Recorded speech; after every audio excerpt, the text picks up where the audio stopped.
So I'm thinking, well, if nothing's changed until next time, I'm going to try and interview her about efforts. So she comes to the next session a week later, and nothing's changed, nothing's better. And I start interviewing her about efforts. And I find myself having great difficulty. I mean, it's really difficult to develop questions about efforts because my spontaneous questions are all about success. That is Simply Focus med Elfie Journey and Dominic Gilda for live enjoying. Are you ready for this new episode? Then please welcome your hosts, Elfie Journey and Dominic Godad. Hello again from Montreal. We are here with episode number 85 today. Hello, Harry Coleman. Thank you very, very much for being with us today. Hi. Harry, you've been a huge influence on our learning in the last 15 years. Okay. Not only through the people that were trained by you or were supervised by you, but also through the many things you published in the last 15 years that we read, or when we met you and when we met other people that talked about you. And it was just always such a big influence for us to, well, keep true to solution focus, we could say. And you play a very, very important role for us in becoming curious and passionate about microanalysis of face-to-face dialogue. So thank you very much for that. You're a solution-focused psychiatrist, solution-focused therapist, trainer, speaker. You have been with Solution Focus, or got to know Solution Focus in the 80s, so almost 40 years ago. And we're very curious to hear more about your journey and what fascinates you today. So what is it that fascinates you with solution focus? I don't know if fascinates is a good word. The reason I do solution focus, or the reason I do solution focus work clinically is that I like or love the relationship that I develop with my clients, which is so different from what I used to do before I learned solution focus. And it's fun. If there's anything that fascinates me, it's the difficulty of it. I find it very difficult to do solution-focused brief therapy. You mentioned the difference before solution focus and with solution focus. What is different? Or what are you doing differently? Well, I think lots of things have been said about that before. I don't think I have anything interesting to add to those distinctions. I mean, I used to do traditional therapy, psychodynamic therapy at one time, then structural strategic family therapy, and then some systemic therapy. And then eventually I became interested in solution focus in the late 80s, and started doing that. It's not a very interesting question. You say it's difficult for you? Solution focus. Yeah, it's difficult, yes. And this is what interests you at the same time, if I understand it correctly. I mean, it takes a lot of discipline to do solution focus brief therapy. I sometimes say that I'm a very generous person and I'm sort of pretty smart and I have all these good ideas about what people could do to solve their problems, and I have a tendency to want to share that with them, and it takes a lot of self-discipline to avoid that, to, like Jesus says, only answer questions that people have asked, which is sometimes very difficult because it's like that. I was trained to be an expert. Well, lately you've been interested in the effort that people do and effort focus. So what is that all about? Well, about 18 months ago, almost 2 years ago, Scott Miller visited us in Malmö. And he does that when he has a weekend over or something like that. Then he comes spend some time with us. We've been long-term friends. And we were talking. We always talk. We talk. We love talking about therapy. There are a few people that I love talking about therapy, like Scott and me, so we talk about therapy. So anyway, he suddenly flips open his computer and he shows an excerpt of an experiment by Carol Dweck. You know Dweck? Mm-hmm. You know the difference it makes. You have two groups. You tell one of them that they've performed really well. They must have worked really hard at that. You compliment them for efforts. Or they did very well, really well.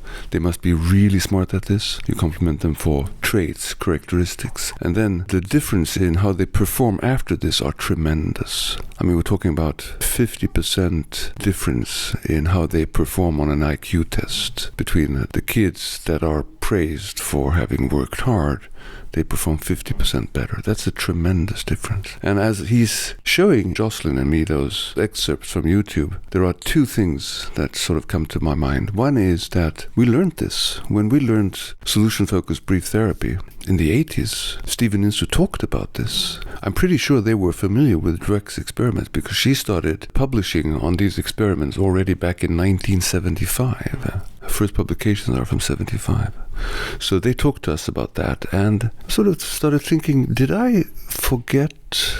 I mean, I've spent 30 years becoming quite good at interviewing about success. But if you want to give compliments for efforts, you need to have interviewed about efforts because otherwise it's not credible. You need to have descriptions of that. And I look at the file for a kid that I've seen a kid twice and nothing's changed. And this is a kid who's sort of never been in the classroom, sits in a group room next to the classroom, never plays with other children, likes to be by herself, comes to me in therapy because it's getting more and more difficult to get her to go to school, and nothing's changed. I've done 2 sessions with her. I mean, they were nice sessions. I mean, nice, consistent. And at the end of the sessions, I could see the file. It's smart as a whip. Compliments for traits, not for efforts. And I'm thinking, did I even ask her about it? There's an exception. She started playing soccer. Daddy coaches a team, so she started playing soccer a couple of months earlier, and things go well there. Otherwise, I mean, she's described as being autistic. So I'm thinking, well, if nothing's changed until next time, I'm going to try and interview her about efforts. So she comes to the next session a week later, and nothing's changed. Nothing's better. And I start interviewing her about efforts. And I find myself having great difficulty. I mean, it's really difficult to develop questions about efforts because my spontaneous questions are all about success. How did you do that? But I'm not interested in how. I mean, it's not the effort, it's the how they did. I mean, there are slight differences. So I interview for an hour about this, a struggle, and I find nothing. Maybe because it was a lousy interview. Maybe because she didn't try anything. I don't know. I'm sitting on the balcony thinking about what am I going to tell her? How am I going to wrap up this session? So finally I walk back in and I say that I'm really, really impressed by how hard she's thinking about trying. And she nods, head whips up and down like I do here now. And she comes back 1 or 2 weeks later and she's tried to be in the classroom. And over the course of 4 sessions, she starts interacting with other children. She starts behaving like a normal child. Friends sleeping over. So we decided to write a paper on that. And we are almost finished with that paper. So we have a draft of that. So it's called Effort-Focused Interviewing. And it has influenced my practice over the last 1.5 years in the sense that I tend to look, in cases where things are not getting better, I very deliberately go to what have they tried. But also in almost every new case at this point, I'm looking more for efforts than I'm looking for success. What have people tried to do? What have they been thinking about trying? And then I end up, you see, this is an interesting aside, but I'm asking myself if I'm still in solution-focused land. And I'm wondering what the solution-focused police would say about it. And you ask about challenges, for instance, because challenges is an extremely good entry point to look for efforts. What has been challenging? What will be challenging? That's not solution-focused. We don't do that. And people spontaneously, as you ask these questions, they start talking about they're struggling against, they're fighting against the problem. It starts looking almost like you're in a narrative session. I don't like that, but so I'm in a sort of a limbo in a way at this point. And of course now we're curious what will be written in this article and also what questions you came up with in these 1.5 years. So if you tried asking for efforts, what would you ask? Or maybe what have you tried, or what did you do that was successful, or... That's not a good question when looking for efforts. What have you tried that was successful? Because it leads to success. The success becomes more important than the effort. And it's more difficult to give I'm not sure about that. I'm not sure about any of this at this point, but I think that you really need to focus on how did you do that? And you need to focus on the minute descriptions of what they did and what was difficult about it. How did they sort of get themselves to do what they did? The efforts. I find that as soon as I think success, what were they successful with? It's even more interesting to ask about failure. Because if you have failed, it must mean that you have tried. Because you can't fail without trying. It also reminds me of the choice of selecting one point, like the failure moment, or the process, what they have tried and what they've done after the situation, and looking at, you could say, the journey through that moment. Yeah. Elfie, what are you thinking? You're looking very thoughtful. Yeah. So one thought that I have when listening to that is that an effort already indicates at least as you put it, thinking about progress. And I think thinking about progress already is a progress. So for me, there's a slight difference, I think, to look at success and to look at progress. And for me, at this point in our conversation, I think looking on efforts, because effort is something towards something. I mean, you're interested in the effort that people made to, I guess, not to make their life worse, but rather to make their life better. So for me, this is very solution focused, to look on efforts. And just as you put it, you look on your cases where you feel that people didn't get further. So where there is no progress, so you do something different and you start to look at effort. So for me, this is like kind of slowing down the process and go this one step slower. And it's maybe not success, but it's still looking at progress. I'm not sure I can describe in detail what it is that is different between success questioning and effort-focused questioning. I don't know. All I know is that I'm trying to create such information that I can say at the end of the session that I'm impressed by the efforts they made, by how hard they've been working on this. I can say that regardless of if it has paid off or not. I talked to Steve Langer about this yesterday, and he said that Insu was an expert at connecting traits and efforts. Maybe she was. I mean, she could say things like, I'm impressed by how you used your compassion to really work hard to connect with people. That's connecting the two. And that may be a very useful way of connecting. And I know that I have a tendency to say, I'm really impressed by how you connected, and I'm impressed by your compassion. But the working hard is... I don't know if this makes a difference. It's interesting, though. It's interesting. And the case is really interesting, the case I had last year. And both Jocelyn and I, we are sort of doing this more and more in our clinical praxis. Yes, Dominique. I'm wondering, when you're on your balcony and thinking about giving feedback, what efforts are you choosing to report back? That's a good question. I have no idea. I don't know how that process actually unfolds. I don't know how I choose. I think, well, what I know I try to do is I sort of taste the words I use, and then I imagine myself being in the client's shoes, and I want them to recognize. So I can say out loud or inside my own head, pretending I'm the client hearing this, and then I can feel myself, no, that doesn't work, no, that doesn't fit. Or feeling, yes. So then I go there. So I don't exactly know how that process works, but that's something I've been doing since even before I started doing solution focus. Just reminds me of the 3 stances in solution focus. If it works, do more of it. If it doesn't work, do something else, and don't repair what's not working, what's not broken. Yeah. I assume that maybe these stances influenced you in choosing what efforts to feed back. And with feeding back, if we take the first one, if it works, do more of it, it also connects, in my view, the effort to progress or success again. But maybe that's not even necessary. What's not even necessary? To report back on efforts that you heard that you think were useful for the person. Maybe it's just mentioning the efforts that you heard to hear more about efforts in the future. Okay. What are you thinking, Elfie?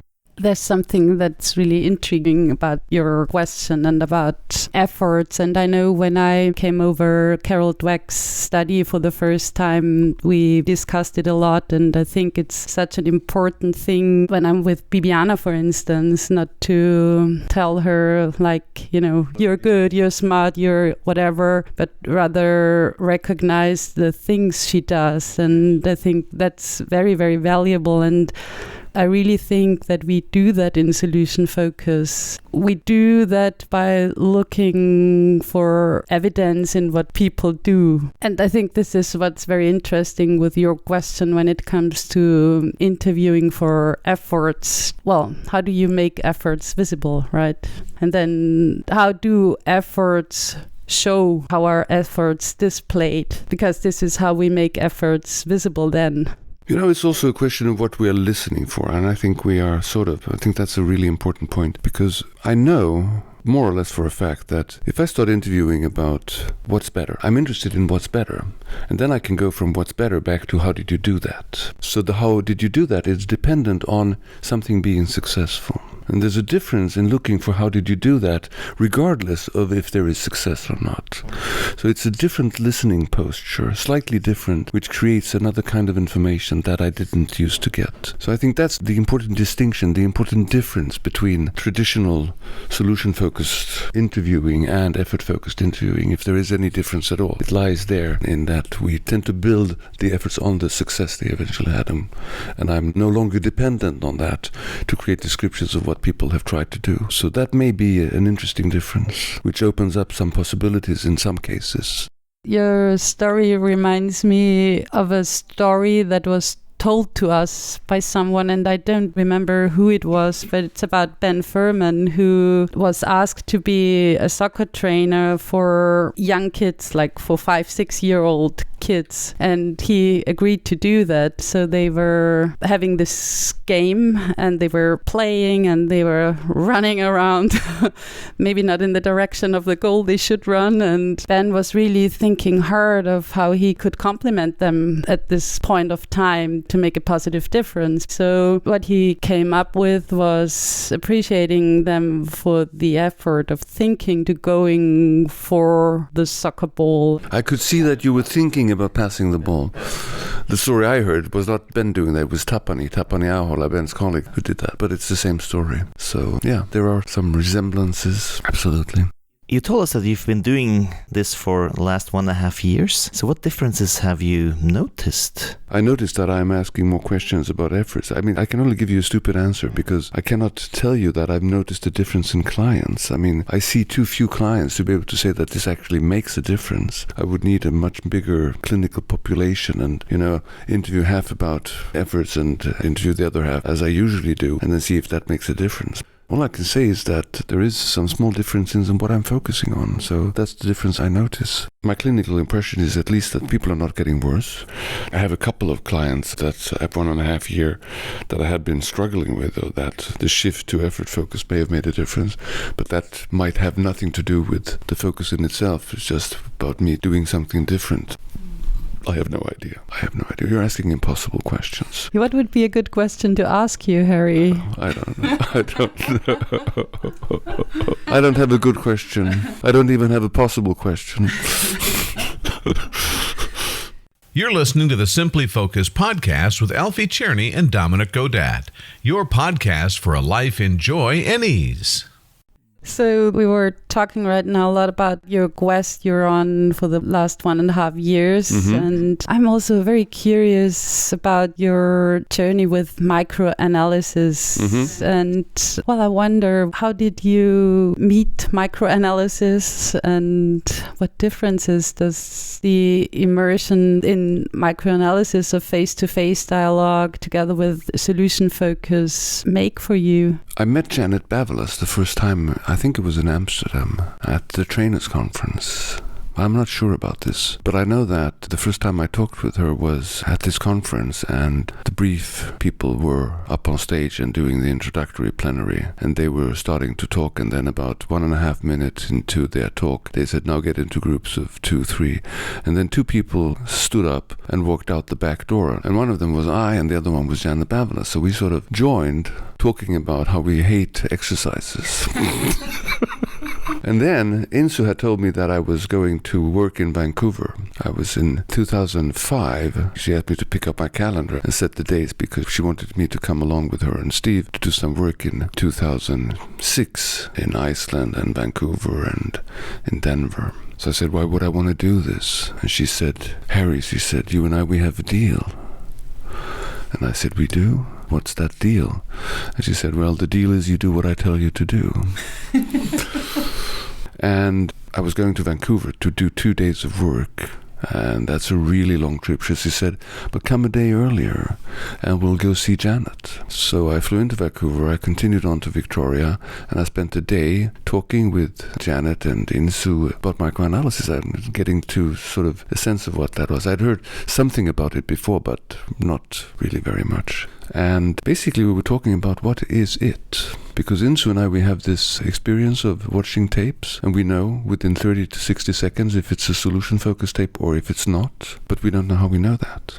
It has nothing to do with if it's the miracle question or exception. There's something particular about that dialogue that's going on, and we don't know what it is. And Janet, she was interested in another question.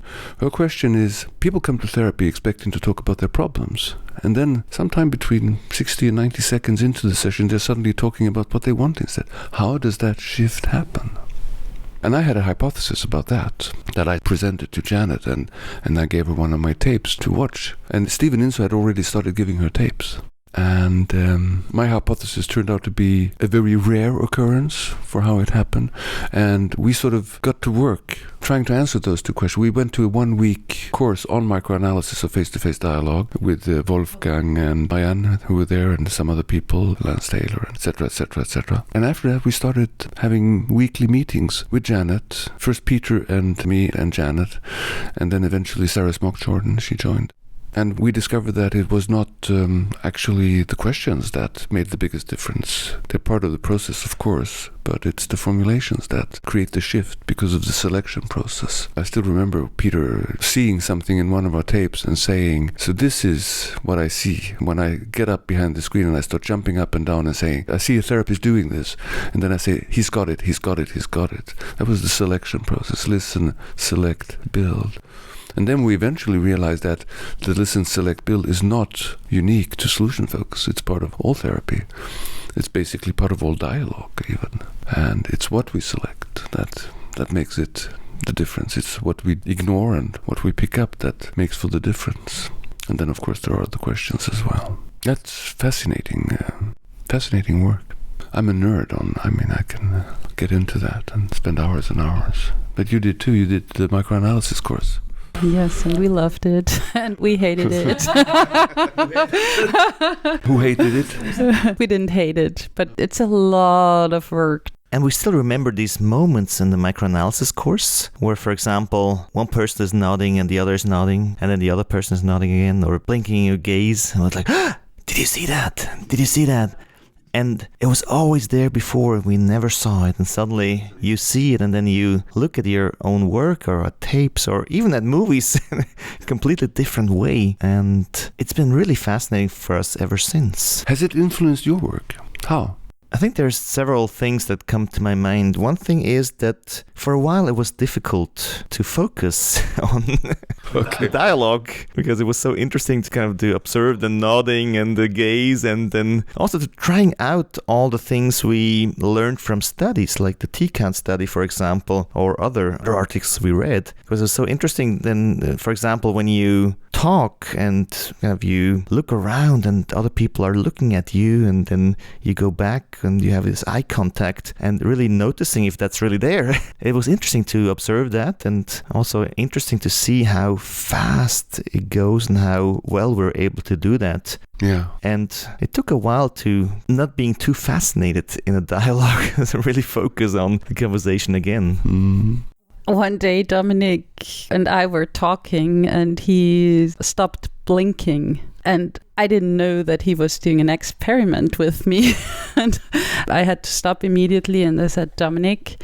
And he was just sitting there without blinking, and I was like, Dominic. I really thought I have to go to hospital with him, and then he fortunately stopped it. It was very, very interesting to experience that and to see how important those tiny little moments are. And they are there always. Yeah. And if they are not, you just see what a huge difference such a tiny little thing like a blink with the eye makes in a conversation. That's amazing to me. One other thing we noticed, especially in training, is that we enjoy those moments when participants tape their short conversations, and when they come and say, well, you know, I didn't do anything. I wasn't even able to ask a question because my client just talked for 4 minutes. But it was really nice what he said, and it was really going in a good direction. But only after 4.5 minutes I could ask a question. And then you look at those 4.5 minutes of not doing anything and see how much we do to encourage the other person to go on in the right direction with that question, with that utterances, just by maybe nodding, by murmuring, by blinking your eyes. And this has been really an interesting focus for us to also include in trainings. And one other fascination for us has been with microanalysis, you really see kind of the interaction. We see solution-focused conversation much more as an ongoing interaction now, not as one question, one answer, but what it really is a response to response to response and constantly going on. And this has also fascinated us by thinking about questions. And we more and more come to questions that focus on this interaction. So how would you interact differently? Or what would you say differently? And how would the other person respond to that compared to what would you do differently? How would the other person notice that? Much more focus on those interactional differences has become important to us, and we've been playing around with that ever since. And I think it also really helps to highlight the uniqueness of each and every dialogue, because having the conversation with you right now is a very different conversation than we had in our last podcast with Jocelyn, for instance. And our conversation offers very different possibilities and opportunities. And the conversation with Jocelyn offered very different opportunities and possibilities. And both is so beautiful. And I think microanalysis really helps us to show that, because it's the moments where we nod, the moments where we become interested in something, the moments where you say something, and it will be different in every conversation because everyone reacts in a different way. And I loved in your keynote that you did at the SFPTA conference when you said, I'm feedback dependent, and then showing it to ask people to nod, to display their understanding. Yeah, and I think this is very important to a lot of people, and it shows like, okay, this is your way of having a dialogue in this setting, in this moment. One thing we also notice more and more is when people don't accept presuppositions of questions. We love those moments of the other person responding, and you're an expert in doing that and really checking the presuppositions of questions that are asked and then giving it back or not answering it or answering it in a different way and really making this presupposition visible. So it's been very much fun in this conversation to see that process live here. You know the old paper from Kirsten, Found in Translation? You've read that paper? What do you do with depression? And Steve answers, I don't understand that question. You asked us the question how microanalysis influenced our practice. Yeah. So what about you? How did it change or influence? Again, it's difficult to answer that question because it's been a process over 10 years, and how much of my practice changed because of time and experience, and how much changed because I learned microanalysis. I think one thing that may have been influenced by microanalysis, but I'm not sure about this, is that I have become, as you, increasingly aware of presuppositions. I've always known about, even though I didn't have a language to describe them, but I don't like being pushy in interviews. So, for instance, I used to say, so when your mother discovers that things are better, what will be the first sign that will tell you that she's noticed it? So you hear the presupposition, when mother, she will notice, etc., etc. So I will probably be much more transparent, not pushing like that. I would probably put it into perhaps two questions, starting with saying, so do you think that when things get better, do you think your mother will notice? That's a yes or no question. If they say yes, I will say, so how do you think she will show that she has noticed? How will you see on her that she's noticed? And if they say no, I might say, so suppose she did notice, how would you notice on her? So I will be less pushy, and that goes all through the interview. That's also why I don't like the best hopes question. It's too pushy. What question do you like better? I still like the version to what needs to be different after this session for you to be able to say that it was not a waste of time. What needs to be different in your life after this session, something you feel, do or think, for you to be able to say that this was not a complete waste of time. And if the client is a mandated client of some sort, a teenager who doesn't want to be there, adding, even though it wasn't your idea to come here. I wrote this 20 years ago, so in the Common Project, that paper. I still do the same thing. Sorry, boring. Well, isn't it beautiful? And what fascinates us is the things people are doing and the way they are describing it. And what we see is that a lot of people are doing similar things, but describing it differently. And how do you know they're doing similar things? You don't. Just assuming that they're doing similar things because they're talking about it in similar ways. And I think there are lots of people talking about things in very similar ways and doing very different things. We need to look at the tapes in order to see that. That's one of the great learnings from microanalysis, is we really, really cannot trust any self-report of any kind. We know that. I mean, we look at self-reports and there is, and even, you've done microanalysis of your own work, haven't you? So when you look at your work, do you recognize, well, you recognize some of it, but most of it, no. I mean, all the small stuff, you don't see that. You don't see that while you're doing it. At least I don't. Yeah, it's also a question of what do you focus on? Because you can see every conversation as a completely different conversation depending on what you focus on, or you can see many, many similarities on what you've been doing. Yeah, the pattern is the same, but the content is always different. Yeah, thank you for, I really cannot say that often enough, or we really cannot say that often enough. And we had this discussion with Jocelyn in our last week's podcast too, about taping and making videos and the importance of that. And also the importance of seeing the interaction on the tape and focusing on the dialogue and seeing what we are doing instead of talking about what we are doing. And I think both is very valuable. And yet having tapes and watching tapes, I'm really convinced that this is one of the ways how we can sustain solution-focused practice over years, because you can see it, and watching other people tapes and discussing them and talking about that makes a huge difference. We're always very happy to have someone here who has been working with Insu and Steve for many years, and we're always curious about stories that has changed their practice. So is there a story that comes to your mind that has changed your practice, or maybe Insu or Steve did something that influenced you?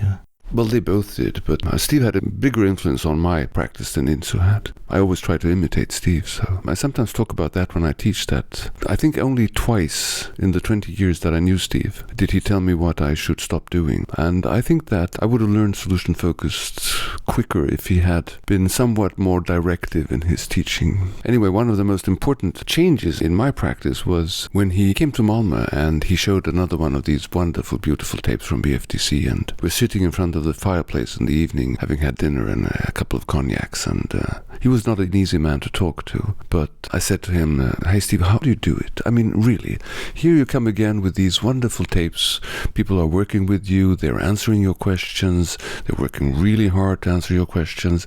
They're not like my clients. I mean, my clients, they will only answer, I don't know, I don't know, I don't know, I don't know, I don't know. And so do you have a special sort of trapdoor? I mean, a special thing that can sense who will answer I don't know as they come in through the door, and then this trap opens in the floor and they sort of slide straight out into the parking lot. And he laughs at me and he says, Harry, he says, you're working too hard. And you know, this is the ultimate insult for anyone claiming to wanting to be a solution-focused therapist. So I say, what do you mean? So he says, let me show you. So we put one of my videotapes in the recorder, and I see myself asking, so what needs to happen as a result of this session for you to feel that this has been useful? And the client answers, I don't know. So I say, something small, something that someone might notice around you. And the client says, I don't know. Or something what you feel, do, or think. And it comes like that, you know. And this goes on and on and on. And then Steve puts one of his tapes into the machine. And for the first time, I see what he does. I mean, he asks a question. The client answers, I don't know. And he doesn't do anything. He does not nod. He doesn't respond. He just sits there. And after a couple of seconds, the client says, I don't know, but maybe. And then comes an answer. And then he talks about this 6-second rule. Have you heard about the 6-second rule? Well, he says, and this is interesting because this is like, we are talking somewhere in the middle of the 90s. He knew a lot about dialogue, even though he hadn't been doing he'd been doing microanalysis in his own way. What he said is that in ordinary dialogue, a pause that lasts up to 6 seconds is not lived as being awkward by the participants in the dialogue. Up to 6 seconds, it's just lived as sort of a thoughtful pause. When it exceeds 6 seconds, that's when it becomes awkward. And he still believed in turn-taking. We don't do that. But it's still a useful metaphor to describe. So it's my turn, it's your turn, it's my turn, it's your turn. And we offer the turn to the other, and we take the turn from the other. So all these possibilities. So what happens when someone says what needs to happen? You ask a question, and the other person responds, I don't know. Play with me and listen carefully. Whose turn is it to continue? I ask you the question, you answer, I don't know. So what needs to happen as a result of this session for you to feel that this has been useful? I don't know. Okay, whose turn is it now? It's mine. Now listen to this one. What needs to happen as a result of this session for you to feel that this has been useful? I don't know. Whose turn is it? Mine. Still stays with you. I feel it. As soon as I respond, even with a small nod, I have taken my turn.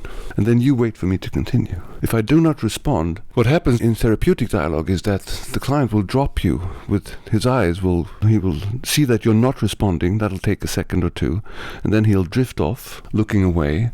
And then he'll look back and say something like, very often they say, I don't know, but maybe. That's one of the most common answers. Or they might come back and say, I don't know. And then I learned that if it takes more than 6 seconds, all you need to do is to say, it's a very difficult question. And that buys you like 10 or 15 seconds of thinking time. I still remember this woman coming in shortly after I learned this with Steve, maybe half a year or so. When I opened the door, she said, I'm so nervous, she said.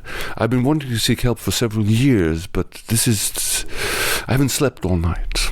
So we sit down and I ask my first question, which then becomes, so what needs to happen sort of as a result of us talking?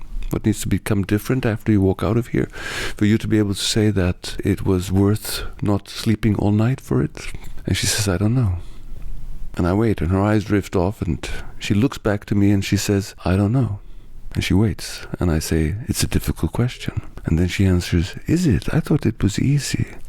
And then she looks away again, and she thinks for like 15 seconds. That's a very long time. Then her eyes drift back towards me, and she says, I don't know, but maybe if I had one positive thought. So I said, what might that be? Well, she said, nice weather. And I look out the window and I said, but it's raining. She says, yes, I know, but I've got good clothes. Thank you very much for that story. It's such a pleasure to be in this conversation with you and listening to you and also responding and seeing how we interact together. I think we could go on for hours. And yet we would love to invite you to offer a challenge of the week to our listeners. Look for when you ask questions that have to do with effort without something necessarily being successful. Look out for it. Send me an email with stories and see if it makes a difference in your practice. And you'll find the email address of Harry Corman in the resource section of our podcast and everything we talked about, all the resources that were mentioned on www.sfontour.com/simplyfocuspodcast, and then go to episode number 85. And of course, we're also excited if you not only send your stories to Harry, but also share them in the comment field of our podcast and inspire other people with what you're doing and with what inspires you and with what works for you and with what is useful for you and your practice. You guys are really on a mission, aren't you? And be aware of the presuppositions you buy into when you answer. It was and still is and has been a real great pleasure being here with you, Harry. And also, again, a big thank you for all the work you did and you do and all the things we are able to read and to reflect on in this conversation and in the past 15 years since we've been working and thinking and living and, being on a mission with Solution Focus. And it's not the first time we accepted this presupposition of being on a mission. So once again, a big thank you, Harry, and thank you everyone for keep going your practice and for listening to our podcast. We wish you a wonderful week and see you next week. Bye. Goodbye. Wow, what a great episode again! Do you also like the Simply Focus podcast? Then help Elfie and Dominic spread the word. Give the Simply Focus podcast a 5-star rating on iTunes, Google Play, and other platforms. Plus, don't forget to subscribe so you never miss an episode. This was Simply Focus Podcast with Elfie Cherney and Dominic Godat, your podcast for a life in joy and ease.